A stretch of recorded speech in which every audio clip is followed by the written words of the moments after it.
नमस्कार साथियों, जैसा कि हमने आपसे पहले भी कहा था, विधानसभा चुनाव 2023 एक नए मुकाम को लेकर के और एक नए आगाज़ के साथ में राजस्थान की विधानसभा को बदलने के लिए आतुर था और वो पल कुछ दिनों पहले निकल चुका है। लेकिन अब वो घड़ी आ चुकी है जब सभी प्रत्याशी ये अपने सपने संजोए बैठे हुए हैं कि विधायक कौन बनेगा, मंत्री कौन बनेगा और सरकार किसकी बनेगी। लेकिन कहा जाता है कि जिस प्रकार से ईश्वर सबका विधाता होता है, सबका निर्णय करता है, उसी प्रकार ईश्वर के बाद अगर किसी का नंबर आता है तो चुनाव के दौरान मतदाताओं का आता है, जो प्रत्याशी के लिए भगवान से कम नहीं होते हैं। इसलिए आज हम लोग आपको लेकर के आए हैं खंडार विधानसभा क्षेत्र से भाजपा प्रत्याशी जितेंद्र गोठवाल से मिलने के लिए। हम उनसे जानेंगे कि जो 25 तारीख को चुनाव हुए थे, उन चुनावों के दौरान उनको कैसा अनुभव रहा, क्या रहा कि 2 दिन बाद जो परिणाम सामने आने वाले हैं 3 तारीख को, उसका क्या परिणाम रहेगा। इसलिए हम आपको लेकर के आए हैं जितेंद्र गोठवाल, भाजपा प्रत्याशी खंडार से। भाई साहब नमस्कार। नमस्कार। भाई साहब आपसे पूछना चाहेंगे कि अभी जो 25 तारीख को चुनाव हुए विधानसभा के और आप भाजपा से प्रत्याशी थे खंडार विधानसभा से, तो इस बार के चुनाव में आपका क्या अनुभव रहा? जैसे ग्रामीण क्षेत्र में आप घूमे, उसका क्या अनुभव रहा?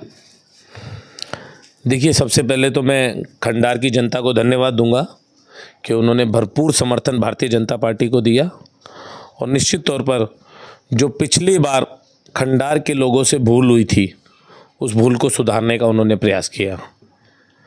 भारतीय जनता पार्टी के 2018 से 13 के कार्यकाल में जो विकास कार्य हुए, बेसिकली तो ये वोट विकास और विनाश का था। लोगों ने तुलना की, जो लोगों को लगा कि जो पिछले भारतीय जनता पार्टी के कार्यकाल में हमने काम किया, वैसा अद्भुत काम आज तक ना तो कोई कर पाया ना कोई कर पाएगा, ऐसे लोगों की चर्चा थी जी। और मुझे लगता है कि उसी के आधार पर इतनी अद्भुत वोटिंग हुई। 72.5% वोटिंग जो हमें मिली खंडार के अंदर, वो उसके लिए जनता को धन्यवाद देता हूँ। लेकिन भाई साहब, जैसे जब आप विधायक रहे थे उस टाइम आपने एक सबसे बड़ी जो मूल समस्या थी सवाई माधोपुर राजस्थान को और एमपी को जोड़ने वाला जो रोड था, वो आपने सबसे महत्वपूर्ण कार्य किया। लेकिन आपके बाद जब आप 2019 के चुनाव में आप नहीं जीते और अशोक बेरवा जीते थे, लेकिन उन्होंने कोई काम नहीं करा, तो उसके बारे में आप क्या कहेंगे?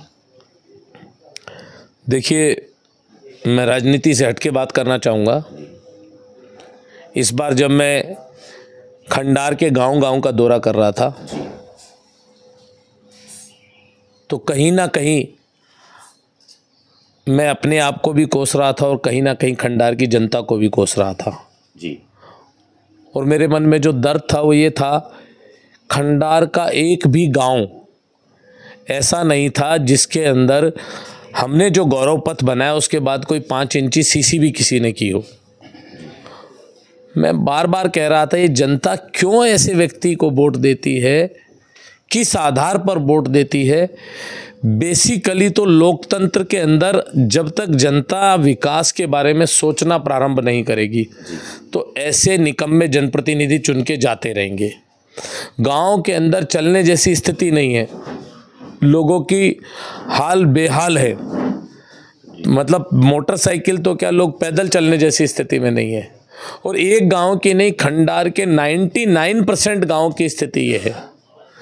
मुझे लगता है कि खंडार में अभी भी जागरूकता की कमी है।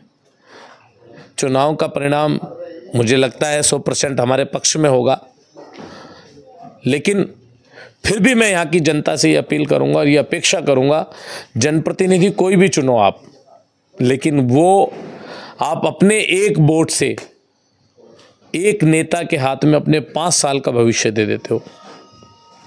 तो भाई साहब, मैं आपसे ये भी पूछना चाह रहा था, जैसे कि अभी आपने चुनाव के दौरान जनसभाएं करी, उनमें आपने बहुत सारी घोषणाएं भी करी। 3 तारीख को जब परिणाम आता है, आप जीतते हैं, तो खंडार विधानसभा क्षेत्र के लिए महत्वपूर्ण काम जो सबसे पहले आप करेंगे वो क्या रहेगा? देखिए, खंडार में जो नदियों से जोड़ने वाला हमारा प्रोजेक्ट है, ईस्टर्न राजस्थान कैनाल प्रोजेक्ट, हमारी सरकार उसको लागू करके और हमारे यहाँ पे डूंगरी में बांध है, लोलाई है और नदी पार में 1-2 बांध और हैं, पाछोलास है, क्योंकि इस बार इसका सर्वे मैंने किया था प्रारंभ में। एक तो उनको जोड़ेंगे। खंडार के अंदर रोजगार लाने के लिए हमारा प्रयास रहेगा कि खंडार का जंगल के गेट को हम खोलें, ताकि कोई जिप्सी के माध्यम से, कोई परचेजिंग के माध्यम से, टूरिस्ट के माध्यम से खंडार के लोगों को रोजगार मिले।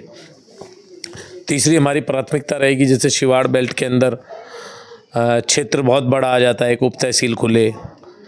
बिजली की समस्याओं को लेकर हमने कई सारे 33 kV की घोषणाएं की है, वो हम पूरी करेंगे।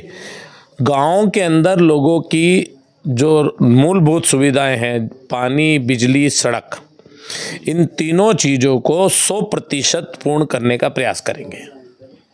भाई साहब, आपके चुनाव प्रचार के दौरान स्टार प्रचारक भी आए थे, जिसमें मैं नाम बताना चाहूँ तो बबीता फोगाट भी आई, आपके लिए भरतपुर से सांसद भी आए, और गुर्जर समाज के जो संघर्ष समिति के उपाध्यक्ष थे वो भी आए। तो आपको क्या लगता है कि ये जो स्टार प्रचारक आपके प्रचार के लिए आए, तो उनका वोटर्स पर कुछ प्रभाव पड़ेगा?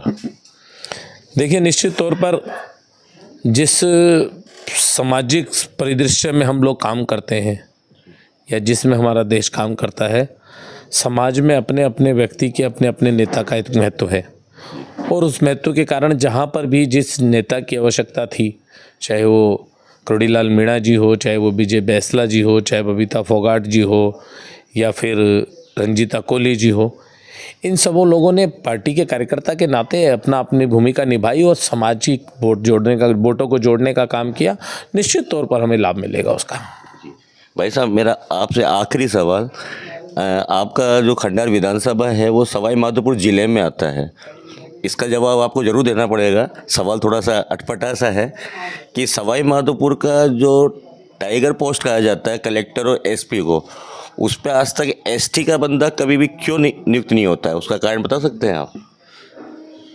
देखिए, मुझे लगता है कि जब ऊपर के लोग ये निर्णय करते हैं जी, तो उसमें कई सारे ग्राउंड और पिछले 20 साल का और आने वाले 20 साल की लोग कई सारी परिस्थितियों को, फिजिकल परिस्थितियों को, क्षेत्रफल की दृष्टि से किस कम्युनिटी के लोग कितने हैं, किसके कितने हैं, ऐसा कोई पक्षपात जैसी परिस्थितियां ना बने, शायद इसलिए होगा। जी, मुझे लगता है कि जब सरकार में हम लोग बैठते हैं तो हमें एक ही नज़र से सबको देखना चाहिए, उसी नज़र से देखते हैं।